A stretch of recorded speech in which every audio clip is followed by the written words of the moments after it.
sabay yung Prozac, antidepressant, and luyang dilaw. Nakita nila, pinakamaganda yung resulta doon sa may antidepressant na at umiinom pa ng turmeric tea. Pero yung umiinom ng turmeric tea alone, may tulong din, less depressed sila. So sa mga may arthritis, may depression, takot sa cancer, sa tingin ko pwede to. Sa liver damage, not so sure, pero puro potential, promising for liver, gallbladder disease. Parang nakaka-stimulate kasi siya ng tiyan, ng digestion. So, dahil na-stimulate niya ang digestion, either good or bad. Sa Western medicine, alam nila for digestive healing. Yung iba, mas maganda na-stimulate yung tiyan. Diba? Ewan ko kung mas madudumi sila dito. Pero sa iba, hindi maganda. So, pwede ilagay din sa pagkain. So, either powder, either luyang dilaw, either capsule, hinahalo sa pagkain. Pero yun na nga, dahil dito na tayo sa side effect. So, dahil nga na-stimulate niya ang tiyan, yung iba, nagiging acidic. So, wag masyadong matapang at wag masyadong marami. Kung kayo may prone, may gastritis, may GERD, tingnan nyo. Konti-konti, wala siguro masama. Pero kung ma-feel nyo nagiging mas acidic kayo, iwas na lang kayo. Kahit yung ordinary salabat, luya. Pag acidic kayo, maano rin, masakit. So, depende. So, yung iba, more gastric acid. Yung iba naman, mas maganda. So, hindi tayo sure. Pero may epekto siya sa tiyan.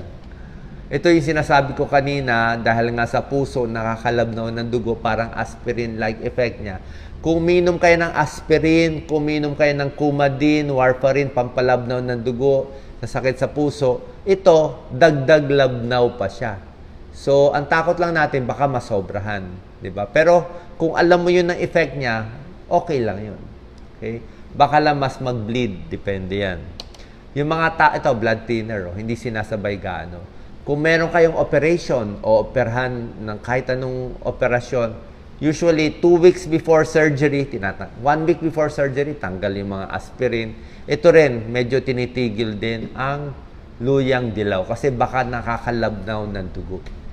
Maganda malabnaw yung dugo sa puso, sa utak para hindi ma-stroke, hindi ma-heart attack. Pero kung ooperahan, ayaw mo malabnaw ang dugo mo, so tigil. Sa mga buntis, hindi rin recommended.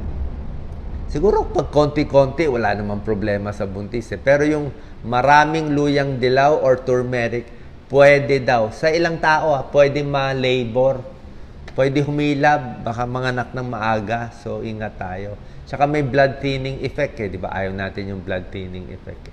So, sana po nakalinaw ito kung sino pwede uminom at sino dapat mag-iingat sa turmeric, either luyang dilaw, turmeric powder, or turmeric capsule. Pero para sa akin, arthritis, depression, cancer prevention, I think pwede naman Minsan mag-turmeric ka, minsan mag-green tea ka, minsan mag-chamomile tea. Ako mas gusto ko yung paiba-iba i-try natin hanggang mahanap yung babagay sa inyo, mas hiyang para mas humaba ang buhay natin. Salamat po.